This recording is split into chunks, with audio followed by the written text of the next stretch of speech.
விஜய் எங்கெல்லாம் பயணம் வருகிறாரோ அங்கெல்லாம் நாம் தமிழர் கட்சிக்கு பாடை தயாராகி விடுகிறது. ஆனா சாட்டை துரைமுருகன் வந்து என்ன சொல்றாரு அப்படின்னா, விஜய் எந்த தொகுதியில நிற்பாரோ அதே தொகுதியில நானும் போட்டிடுவேன். இப்ப நிக்கலாம், அதுக்கெல்லாம் ஜனநாயகத்துல உரிமை இருக்கு. எந்த தொகுதியிலையும் ஜெயிக்காதுன்னு தெரிஞ்சே தேர்தலில் நிக்கிற கூமுட்டைகளை எங்கேயாவது பாத்துருக்கீங்களா? சரி, இப்ப இவன் ஏன் என்ன விமர்சிக்கிறான்? நான் தாவைக்கால இப்ப தான் சேர்ந்திருக்கேன், எனக்கு ஒரு பெரிய அங்கீகாரத்தை கேம்பெயின் செக்ரட்டரின்னு தந்துட்டாங்க, நான் நாளைக்கு இந்த கட்சி விட்டு போயிடுவேன்னு சொல்றதுக்கு இவருக்கு யார் உரிமை கொடுத்தது?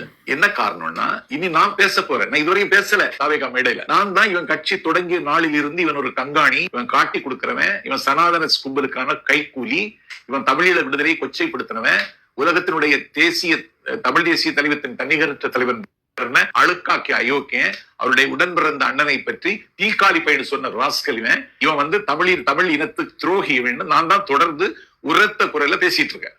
கேட்டீங்களா? நான் இதுல காம்ப்ரமைஸ் நேத்தைக்கும் ஆகல, நாளைக்கும் ஆக மாட்டேன்.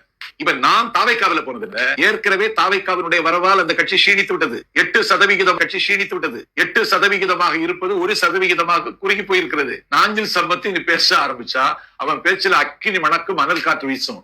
இங்க ஆத்திரத்துல இப்போதே பீடிகை போட்டு பேசுறான். நான் சொல்ல உங்களை விட தாவைக்கா தொண்டர்கள் தரமானவர்கள், தகுதியானவர்கள், ஏற்றுக்கொண்ட தலைவனுக்காக உயிர் கொடுக்க வேண்டும் என்று கருதுகிறவர்கள் தம்பிகளை நான் பார்க்கிறேன். உன் கட்சியில இருக்கிற தொண்டர்கள் அப்படி உள்ளவனா? இல்லையே. உன் தலைவன் இன்னைக்கு மரத்தை கட்டி பிடிச்சிட்டு நிற்கான்.